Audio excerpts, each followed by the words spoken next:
நிறைய பேர் கேட்டீங்க நம்ம தோட்டத்தோட வீடியோ காட்டுங்க அப்படின்னு சொல்லியிருந்தீங்க. பெருசாலாம் தோட்டம் போடல, சின்னதாக போட்டிருக்கோம். பட் இருந்தாலும் கொஞ்சம் கொஞ்சம் வந்துட்டு அறுவடை பண்ணுவோம். இது இன்னும் வெளியில் வந்துட்டு நிறைய பாவக்காய்லாம் இருக்குது. ஸோ வந்து போன தடவை செடி நடும்போது காமிச்சிருந்தேன். நடும்போது நல்லா காமிச்சிருந்தேன். இங்கிட்டு பாருங்கள், சுண்டக்காய் செடி.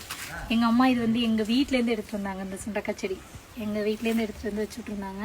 அப்புறம் மாங்கன்னு வச்சது பெருசாக வந்துருச்சு, கொய்யா மரம் பெருசாக வந்துருச்சு, சுண்டக்காய் செடி பெருசாக வந்துருச்சு. அப்புறம் 2 தென்னை மரம், இந்த இங்கே ஒரு தென்னை மரம் அங்கே ஒரு தென்னை மரம் வச்சுட்ருக்கோம். இது வந்து எங்கள் ஊருக்கு போயிருந்தேன்ல, நான் எங்கள் அம்மா அப்பா இருந்த ஊருக்கு அங்கேருந்து இப்போ பிடுங்கிட்டு வந்தது, வாங்கிட்டு வந்தது. ஸோ இங்கே ஒரு கையாக நான் அங்கேருந்து எடுத்துகிட்டு வந்தது தான். அங்கிட்டும் நிறைய செடியெல்லாம் இருக்குது மறுபடியும். ஆனால் ஹார்வெஸ்ட் பண்ணுறது வந்துட்டு கம்மியாக தான் பண்ணுறோம், நிறைய பண்ணுறதில்ல. அந்த மழை சீசன் வந்துட்டு ஸ்டார்ட் ஆகிடுச்சா, இடையில கொஞ்சம் விதை போட்டிருந்தோம். அது எல்லாமே வந்துட்டு போச்சு, மழைனால போயிடுச்சு, அழிச்சிட்டு போயிடுச்சு. மறுபடியும் வந்து விதை போடலாம், விதை வாங்கியாந்து வச்சுருக்கேன். என்ன நாட்டு விதை தான் அதிகமாக கிடைக்க மாட்டேங்குது. இதுதான் நம்மளோட தோட்டம். அதான் அந்த சில வீடு, இது ஷெட்டு எடுத்துக்கல. ஸோ எனக்கு ரொம்ப பிடிச்ச இடம் அது. எங்கள் வீட்டில் நல்லா இருக்குங்க. ஃபஸ்ட் நான் வீட்டுக்குள்ளேயே தோட்டம் பண்ணி வச்சுருந்தேன்.